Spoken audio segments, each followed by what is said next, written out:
မြတ်စွာဘုရားရှင်တရားတော်ကိုနာဟုကြည်ညိုလိုကြခွန်သောသတော်ကောင်းပေါင်းတို့အားလောကကြီးပွားကြောင်းမျက်စိကြောင်းတရားတော်ကိုဟောပြပြောပြပါမယ်မြတ်စွာဘုရားရှင်ဟောကြားတော်မူခဲ့တဲ့ဓမ္မခန္ဓာပေါင်းတရားအပုပ်ရေပေါင်း84,000ရှိတယ်အဲ့ဒီတည်းကမြတ်စွာဘုရားရှင်တရားတစ်ပုဒ်ဟောလိုက်တာနဲ့နတ်မြတ်များမရေမတွက်နိုင်အောင်ကျွတ်တန်းဝင်သွားတဲ့သုတ်တော်6သုတ်ရှိတယ်အဲ့ဒီသုတ်တော်6သုတ်ကမဟာသမယသုတ်သမစိတ်တသုတ်ဒါဟုလောဝါဒသုတ်သမစကဘဝတနာသုတ်မင်္ဂလသုတ်ပရာဘဝသုတ်တို့ပဲဖြစ်တယ်ဒီသုတ်တော်6သုတ်တက်ကယနေ့ခေတ်တော်ကောင်းတို့ရွတ်ဖတ်မှုအများဆုံးသုတ်တော်တွေဟာမဟာသမယသုတ်နဲ့ဓမ္မစကြာခေါ်ဓမ္မစကဘဝတနာသုတ်ဒီနှစ်သုတ်ပဲရွတ်ဖတ်ပူဇော်ကြတယ်မင်္ဂလသုတ်ကတော့သိတဲ့သူများတယ်သို့သောရွတ်ဖတ်သူနေပါသွားပြီကျန်တဲ့သမစိတ်တသုတ်တို့ဒေါလောဝါဒသုတ်တို့ပရာဘဝသုတ်တို့ဆိုတာရွတ်ဖတ်သူဆိုတာကဝေးရောကြားဖို့တဲ့သူတောင်မှနေပါသွားပြီအဲ့ဒီတည်းမှာထူးခြားတာတစ်ခုကမြတ်စွာဘုရားရှင်မင်္ဂလသုတ်ကြီးပွားကြောင်းတရားကိုဒီနေ့လိုတကောင်ရံမှာဟောကြားပြီးတော့ပရာဘဝသုတ်ပျက်စီးကြောင်းတရားကိုနောက်တစ်နေ့တကောင်ရံမှာဟောကြားတယ်ဒါဟာထူးခြားမှုတစ်ခုပဲပေါ့မင်္ဂလသုတ်မှာအဒေဝနာဇပါဠနံသူမိုက်တွေနဲ့မပေါင်းတဲ့နဲ့စသဖြင့်ကြီးပွားကြောင်းကိုသာလူအများကစိတ်ဝင်စားကြမှတ်သားကြပြီးတော့ပရာဘဝသုတ်ပျက်စီးကြောင်းကိုတော့ချောင်ထိုးထားကြတယ်ဓမ္မမိတ်ဆွေပေါင်းတော်ကောင်းတို့ဟာမင်္ဂလသုတ်ကြီးပွားကြောင်းတရားကိုတော့ပါဠိအနန္တနဲ့တကွဦးဇင်းပို့တင်ပြီးဖြစ်ပါတယ်အခုပျက်စီးကြောင်းတရားဖြစ်တဲ့ပရာဘဝသုတ်တော်ကိုပါဠိအနန္တနဲ့တကွရွတ်ဖတ်ပူဇော်ပါမယ်အလုံးသောတော်ကောင်းပေါင်းတို့နာယူကြည်ညိုမှတ်သားကြပါကုန်လောနမောနတဗုဒ္ဓဝါတောအရဟတောသမ္မာသမ္ဗုဒ္ဓတ္တနမောနတဗုဒ္ဓဝါတောအရဟတောသမ္မာသမ္ဗုဒ္ဓတ္တနမောနတဗုဒ္ဓဝါတောအရဟတောသမ္မာသမ္ဗုဒ္ဓတ္တဧဝမေတုတ္တဧကံသမယဘဂဝသာဝတိယံဝိဟရတိစေနဝနေအနာတပိဋိကသာအာရမေအတ္တကောအညတရဒေဝတာအဘိက္ခန္တယအရတ္တိယအဘိက္ခန္တဝနာကေဝလကပ္ပံစေတဝနာဩပါတိတဝါယေနဘဂဝတေနုပသင်္ကမေဩပါသင်္ကမိတဝါဘဂဝတံမိဝတိတဝါဧကမန္တအထာတိဧကမန္တဒိဋ္ဌဂောတာဒေဝတာဘဂဝတံကာတယဣဇဘာတိပရမဝန္တမောရတံမယမုဇ္ဇမဂေါတမဘဝန္တမောတုမကမကိမ္မရဘဝတောမုကံသဝိဇာနောဘဝံဟောတိသဝိဇာနောပရဘဝဓမ္မကမောဘဝံဟောတိဓမ္မတတိပရဘဝဣတိဟေတံဝိဇာနာမပတ္တမောသောပရဘဝဒုတိယဘဂဝါပြု၏ကိမ္မရဘဝတောမုခံအတန္တတပိယဝန္တိတန္တေနကုရုတေပိယအတတံဓမ္မရောဇတိတံပရဘဝတောမုခံဣတိဟေတံဝိဇာနာမဒုတိယသောပရဘဝတတိယဘဂဝါပြု၏ကိမ္မရဘဝတောမုခံနိဒာတိလိတဘာတိလိအနုတ္တတာဇာယောနရောအလတ္တကောဓပညာနောတံပရဘဝတောမုခံဣတိဟေတံဝိဇာနာမတတိယသောပရဘဝသတုတ္တံဘဂဝါပြု၏ကိမ္မရဘဝတောမုခံယောမာတရံပိတရံဝဇိနကံကတရွပနံပဟောတံသောနပရတိတံပရဘဝတောမုခံဣတိဟေတံဝိဇာနာမသတုတ္တသောပရဘဝမေဇမဘဂဝါပြု၏ကိမ္မရဘဝတောမုခံ ယောဗျမနသမဏဝအညဝပိဝနိဗ္ဗကံမောတဝဒေနဝဇေနိဓမ္မရဘဝတော်မူကံဣတိဟေနဝိဇာနာမပိစမောသောပရဘဝသတ္တမဘဂဝါပြုဟိကိမ္ပရဘဝတော်မူကံဗုဒ္ဓဝိတ္တပုရိသောတာဟိရိညောတဘောဇနောဧကောပုံစတိတာရုဏိဓမ္မရဘဝတော်မူကံဣတိဟေနဝိဇာနာမသတ္တမောသောပရဘဝတတ္တမဘဂဝါပြုဟိကိမ္ပရဘဝတော်မူကံသာတိတ္တတောတဏ္ဍတ္တောကောတ္တတ္တောဇာယောနရောပညာတိအတိမညေတိဓမ္မရဘဝတော်မူကံဣတိဟေနဝိဇာနာမတတ္တမောသောပရဘဝအတ္တမဘဂဝါပြုဟိကိမ္ပရဘဝတော်မူကံဣတိတုတ်တောသောရတုတ်တောအကတုတ်တောဇာယောနရောလတ္တလတ္တဝိနာတတိဓမ္မရဘဝတော်မူကံဣတိဟေနဝိဇာနာမအတ္တမောသောပရဘဝနဝမံဘဂဝါပြုဟိကိမ္ပရဘဝတော်မူကံတေဟိတာရဟိတန်တုတ်တောဝိသိယတုပတုတ္တိတောတတိပတ္တတာရေတုဓမ္မရဘဝတော်မူကံဣတိဟေနဝိဇာနာမနဝမောသောပရဘဝတတ္တမံဘဂဝါပြုဟိကိမ္ပရဘဝတော်မူကံအတိနာယောပနောဘောသောအာနေတိတေမရုဋ္ဌနေတတဧတနာတုပတိဓမ္မရဘဝတော်မူကံဣတိဟေနဝိဇာနာမတတ္တမောသောပရဘဝဧကတတ္တမံဘဂဝါပြုဟိကိမ္ပရဘဝတော်မူကံဣဒိန္တုနေဝိကိတနေပုရိသဝါမိတာရိတံဣတရိယသမိန်ထပတိဓမ္မရဘဝတော်မူကံဣတိဟေနဝိဇာနာမဧကတတ္တမောသောပရဘဝကာရတမဘဂဝါပြုဟိကိမ္ပရဘဝတော်မူကံအမဘောကောမဟာတနောခတ္တိယေဇာတေကုလေသောဇာရဇံပတ္တယတိဓမ္မရဘဝတော်မူကံဧမရဘဝေလောကေပန္တိတောသမ္မဝခိယအရိယောတတနာသမ္ပနောသာလောကပစတိတိဝန္တိပရဘဝသုဒ္ဓနေတိတံသာဓုသာဓုသာဓုဧဝမေတုတ္တဧကံသမယံဘဂဝါသဝတိယဝိဟရတိစေတဝတေအာနာတပေတိကတအာရမေအတ္တကောအညတရဒေဝတာအဘိက္ခန္တာယရတ္တိယအဘိက္ခန္နာဝနာကေဝလကပံစေတဝနာဩပါတိတောယေနဘဂဝတေနုပသင်္ကမိဥပသင်္ကမိတောဘဂဝန္တံပိဝတေတောဧကမန္တအတ္တတိဧကမန္တဒိဋ္ဌကောတာဒေဝတာဘဂဝန္တံကာတယဣဇဘာတိဗန္တိရှင်ဘယမေတပိတောအာနန္ဒတိဧဝိဣတုတုဒ္ဒနာဂမတသောန္တအပ္ပပိဧကံသမယအကာတပါ၌ဘဂဝါမြတ်စွာဘုရားသည်သာဝတိယံသာဝတိမြို့၌အနာတပိဋိကတအနာတပိတတေဤအာရမေအယံပြသောဇေတဝနေဇေတဝံကျောင်း၌ဝိဟရတိတရင်သုံးတော်မူ၏အတ္တကောတောခာ၌အဘိက္ခန္တယညေဝယံလွန်ပြီးသောအရတိယသကောင်ယံကာ၌အဘိက္ခန္တဝန္တာ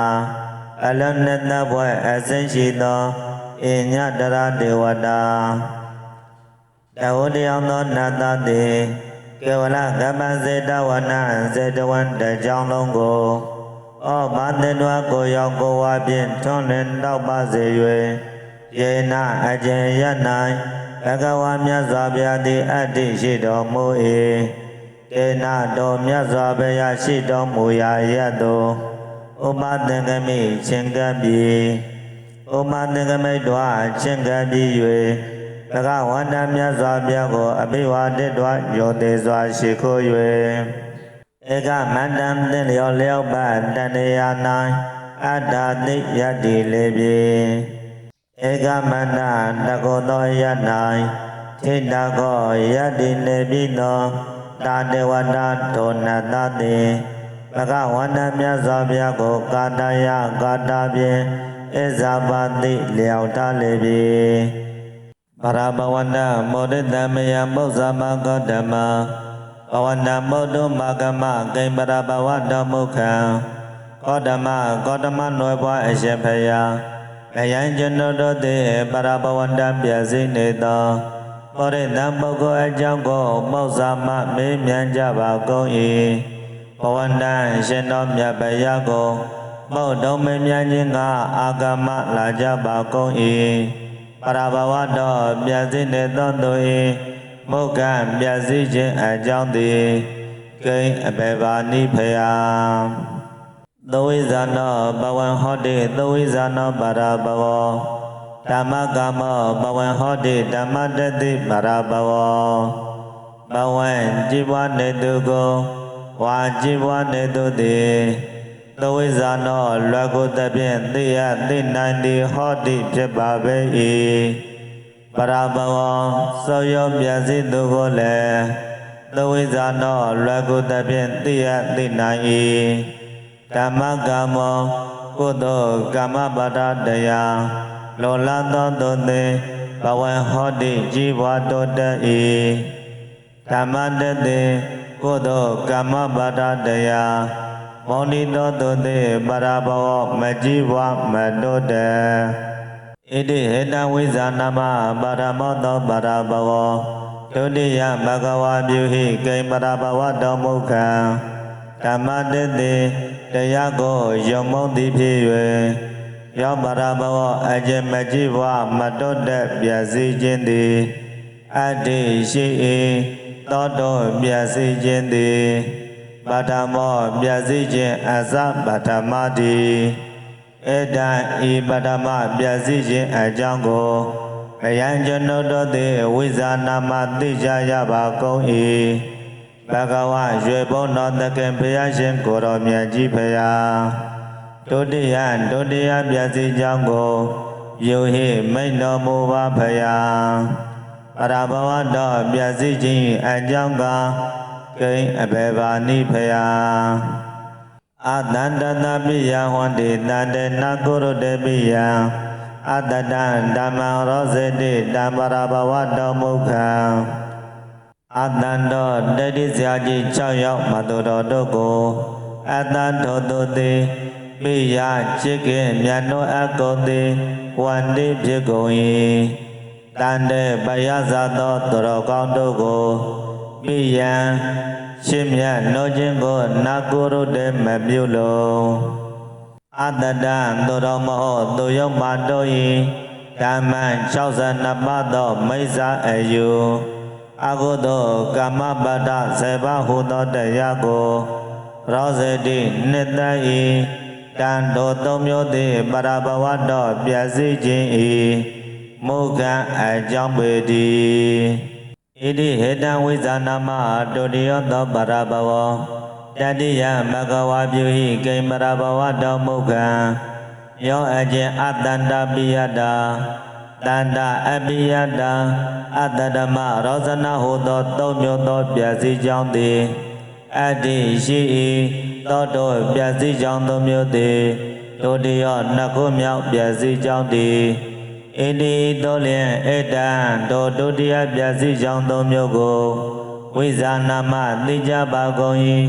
ဘဂဝါရွှေဘုံတော်သခင်ဘုရားရှင်ကိုယ်တော်မြတ်ကြီးဖရာတတိယ3ခုမြောက်ပြည့်စည်ကြောင်းကိုပြုဟိမိန်တော်မူပါပရဘဝတော်ပြည့်စည်ခြင်း၏မုခံအကြောင်းကကိဉ္အဘေဘာနိဖယာနေဓာတိလိတဘာတိလိအနုတ္တတာဇာယောနရောအလတ္တကောဓပညာနောတံပရဘဝတော်မုခံယောနရောအကျဉ်သူသည်နေဓာတိလိငိုင်မြင့်သောအလေးရှိ၏တဘာတိလိအပေါင်းပေါ်၌မွေးလျော်ခြင်းစကားပြောခြင်း၌မွေးလျော်ခြင်းအလေးရှိ၏အနုတ္ထတာမိမိလိုအပ်မည့်အလုံး၌တက်တဲ့ကြွကြွအမတုတ်တံအလတ်သောပင်ကိုအဖြင့်အပြင်းထူ၏ကောဓပညာနောထင်ရှားသောအမြတ်တော်သားရှိ၏တတနရတတော်သူ၏ တန်တော်နိုင်တာတိရိဇာသောငါမျိုးသည်ပရဘဝတော်ပြည့်စည်ခြင်း၏မုကံအကြောင်းတည်းဣတိဟေနဝိဇာနာမတတိယောသောပရဘဝသတောဓမ္မကဝပြု၏ကိမရဘဝတော်မုကံနိုင်တာတိလာတိငိုင်မြခြင်းဇာသောငါမျိုးသည်ပရဘဝပြည့်စည်ခြင်းအကြောင်းတည်းသောတော်ပြည့်စည်ခြင်း၏အကြောင်းသည်တတိယောသောကိုမြောက်သောအကြောင်းတည်းဣတိဤသို့လျင်ဧတံဤပြည့်စည်ခြင်းအကြောင်းငါမျိုးကိုဝိဇာနာမသိကြရပါကုန်ပြီဘဂဝရွယ်ဘုံတော်တကံဘုရားရှင်ကိုတော်မြတ်ကြီးဖရာသရုတ်တံလေကိုမြောက်ပြည့်စည်ကြောင်းကိုလည်းယူဟိမိန်တော်မူပါဗျာပရဘဝတော်ပြည့်စည်ခြင်းမုကအကြောင်းကကိဉ္အဘေပါတိဖရာယောမာတရမိတရဝဇေနကံကတယောပနံပဟုတံတော်နပရတိတံပရဘဝတော်မုခံယောအခြင်းပုဂ္ဂိုလ်သည်ဇေနကံ80 90ရှိ၍အိုမင်းရင်ရောသောကတယောပနံအရွယ်လွန်သောမာတရဝမိခင်ရင်ကို၎င်းမိတရဝပခင်ရင်ကို၎င်းပဟုတမတ်တော်ကျွမ်းမွေမြုစုခြင်းငါစွမ်းနိုင်သည်တန်တော်သမနောဖြစ်ပါလျက်နာမရတိမမြုစုမလုံကျွေတန်တော်မိဘရင်ကိုမလုံကျွေခြင်းသည်ပရဘဝတော်ပြည့်စည်ခြင်း၏မုကံအကြောင်းတည်းဣတိဟေတံဝိဇာနာမသရုတ်တော်သောပရဘဝပိစမဘဂဝါပြုဟိကိမရဘဝတော်မုကံယောအခြင်းမိဘကိုမလုံကျွေခြင်းသည်ပရဘဝပြည့်စည်ကြောင်းတည်းသောတောပုဂ္ဂိုလ်သည်သတ္တတော်လေကိုမြောက်ပြည့်စည်ကြောင်းတည်းဣတိသောလင်ဧတံဤလေကိုမြောက်ပြည့်စည်ကြောင်းကိုဝိဇာနာမသိကြရပါကုန်၏ဘဂဝါရေဘုံတော်တကံဘုရားရှင်ကိုယ်တော်မြတ်ကြီးဖရာပြစ္ဆမငါကိုမြောက်ပြည့်စည်ကြောင်းကိုယူဟိမိန်တော်မူပါအောင်ဖရာပရမဝတ္တောပြည့်စည်ခြင်းမုကံအကြောင်းကကိဉ္အဘေပါနိဖရာယောဗျမနံသမနံဝအညာဝပိဝနိဗ္ဗကံမောတဝဒေနဝဇေတိတံပရဘဝတ္တောမုကံယောအချင်းသူသည်ဗျမနဝမကောင်းမှုမျောမိသောဗျမနကို၎င်းဝါမြေယောအပြင်ဗျမနကို၎င်းသမဏဝမကောင်းမှုကိုငြိမ့်ပြီးသောသမဏကို၎င်းဝါပပိစုမကတယဟန်သမညကို၎င်းအညာဝါမိသမဏဗျမနမတပလိဖြစ်သောဝနိဗ္ဗကံဝပေါတောင်းရာဇကကို၎င်း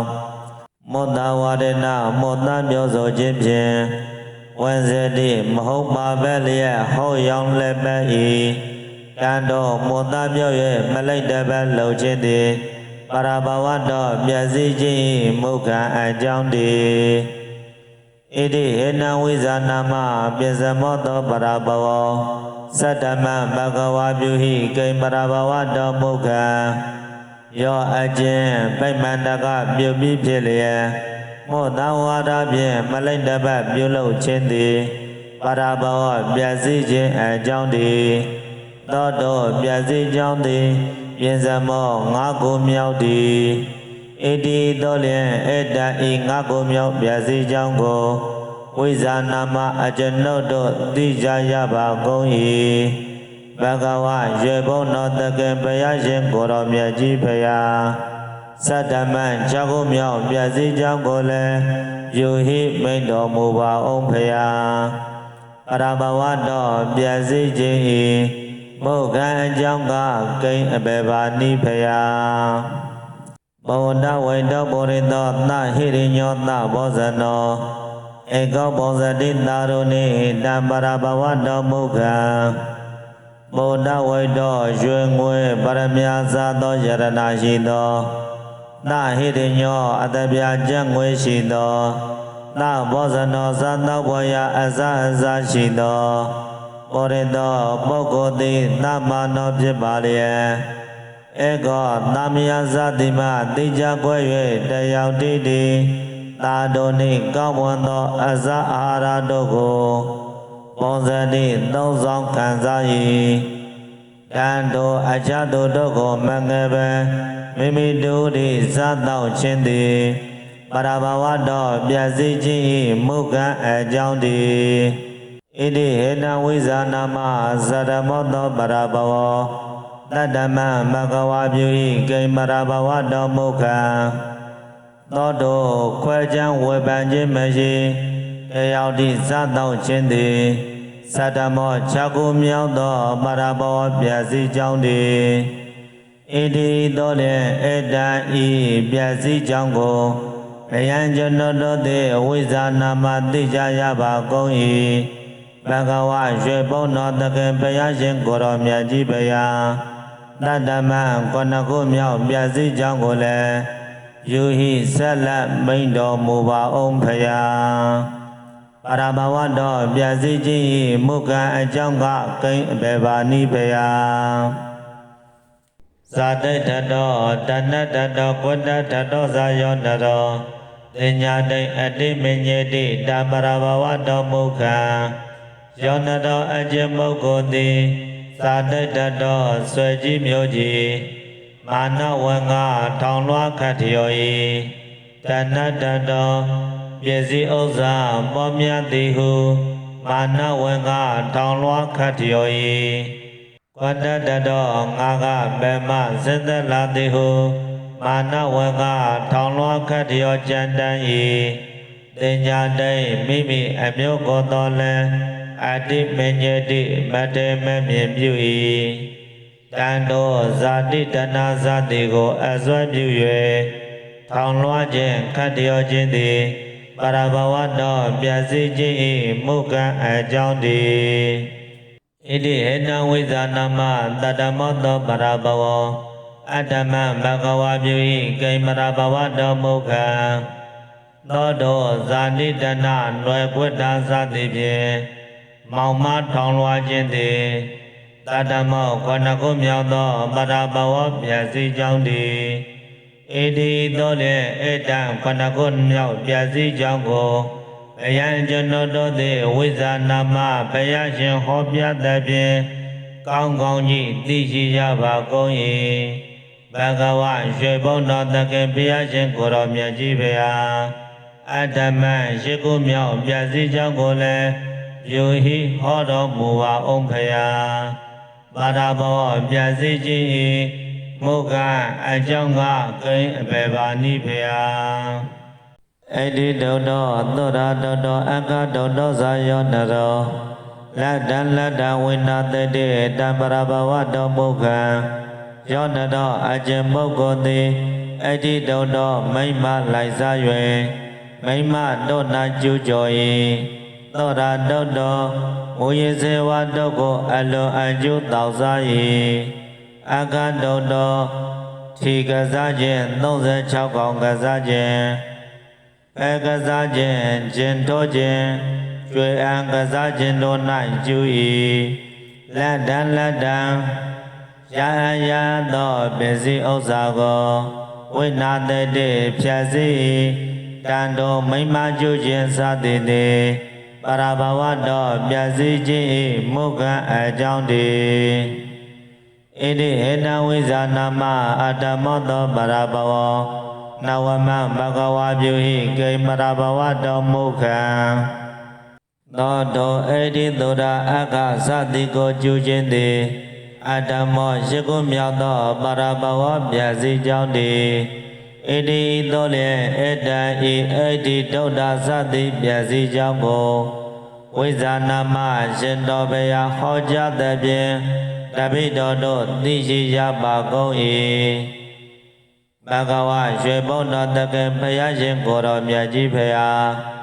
နဝမံကိုကိုမြောက်ပြည့်စည်ကြောင်းကိုလည်းပြုဟိဟောပြတော်မူပါအောင်ဖရာပရဘဝတော်ပြည့်စည်ခြင်း၏မုကအကြောင်းကကိန်းအဘေဘာနိဖရာသေဟိတာရိအတ္တနုတ်တော်ဝေတိယသုပတောတတိတောတတိပါဒတာရေတုတပရဘဝတော်မုခံယောနတော်အကျင့်ပုဂ္ဂိုလ်သည်သေဟိတာရိမိမိဇဏိတောနှင့် အတန်တို့တော်မယောင်ရဲ့မတင်တိန်နိုင်သည်ဖြစ်၍ဝိသိယသို့ပြည်တံသာမတို့၌ပတောတတိပြမ၏ပရဒာရေတုသာသောတပဇဏိမယတို့၌လည်းတောတတိပြမ၏တန်တော်ပြည်တံသာ၌ပြမခြင်းသောတပဇဏိမယတို့၌ပြမခြင်းသည်ပရဘဝတော်မြတ်စေခြင်း၏မုခအကြောင်းပေတည်း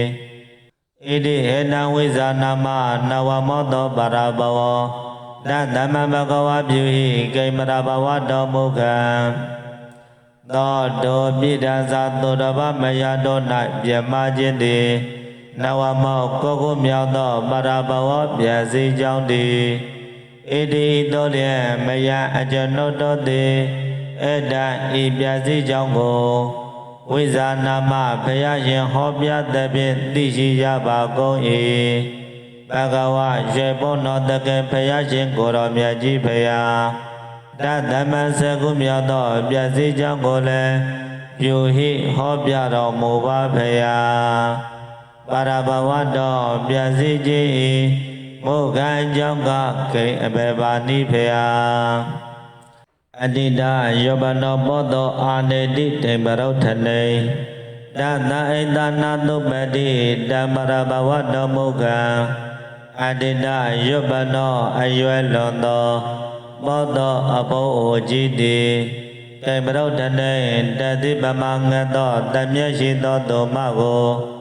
ဝါအမြုပ်ပေါင်းလေးကိုအာနေတိကျင်ရအပြည့်ဆောင်ယူ၏တတဒောဇနိငယ်လေးဤအိတ်သာယောက်ျားတစ်ပါးနှင့်စိတ်မချသောညူစုံမှုသည်ဟောတော်ဖြစ်၍နာတုပတိအိမ်မပြောတန်တော်မရလေးနှင့်ပတ်သက်၍အိမ်မပြောခြင်းသည်ပရဘဝတော်ပြည့်စည်ခြင်း၏မုခအကြောင်းတည်းဣတိဟေတံဝိဇာနာမတတမောတောပရဘဝဧကတသမံဘဂဝါပြုဟိကိမရဘဝတော်မုခံသောတောအဖောကြီးကအမျိုးသမီးငယ်ငယ်ကိုယူလျင်ပြည့်စည်ခြင်းအကြောင်းဟူသည်တတမောဇကုမြောက်သောပရဘဝပြည့်စည်ကြောင်းတည်းဣတိတောလျင်ဧတံဤပြည့်စည်ခြင်းအကြောင်းကို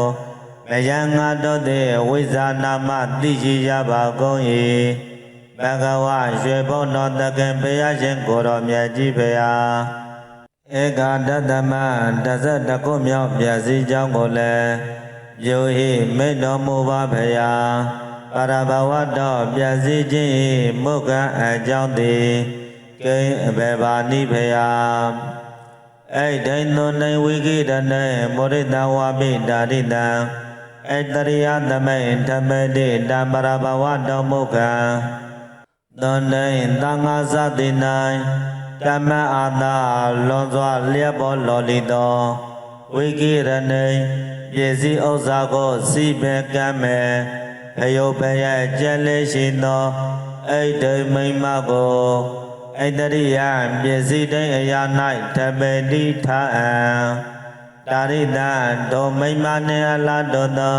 မောရိတဝါပိယောက်ျားကိုတော်လည်းဣတရိယပစ္စည်းတိုင်းအရာ၌ဓမ္မတိခံထားအံတန်တော်သန္တဝိကိရဏသဘောရှိသောယောက်ျားမိန်းမကို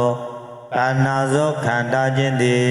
ပရဘဝတော်ပြည့်စည်ခြင်း၏မုခအကြောင်းပေတည်းဣတိဟေနဝိဇာနာမဧကတတမောတောပရဘဝကာရသမဘဂဝါပြု၏ကိမရဘဝတော်မုခံသောတောသန္တဝိကိရဏယောက်ျားမိန်းမကိုကာနာဇောခံအပ်ခြင်းသည်ဧကတတမော22ခုမြောက်သောပရဘဝပြည့်စည်ကြောင်းတည်းဘဂဝါရွှေဘုံတော်သခင်ဘုရားရှင်ကိုတော်မြတ်ကြီးဘုရားကာရသမ12ခုမြောက်ပြည့်စည်ကြောင်းကိုလည်းပြုဟိကရုဏာရှိတာမေတ္တာအဖြင့်မိန်ကြတော်မူပါအောင်ဘုရားကိဉ္အဘကတ်သောအရာသည်ပရဘဝတော်ပြည့်စည်ခြင်း၏မုခအကြောင်းပါနေအမမောကောမဟာတနောခတ္တိယဇာတေကိုလည်း သောဇာရဇံပတ္တယတိတမရဘဝတော်မူခံယောအခြင်းသူသည်အပဘောကောခေါင်းပါသောစိစဉ်ဥစ္စာရှိမဟာတနောစိစဉ်ဥစ္စာတို့၌အကြီးအကျယ်တတ်မှတ်ခြင်းရှိခန္တီရဲ့ကိုလည်းမင်းမျိုး၌ဇာတေမွေးပွား၏သောတောသူသည်ရဇမင်းစိစဉ်ကို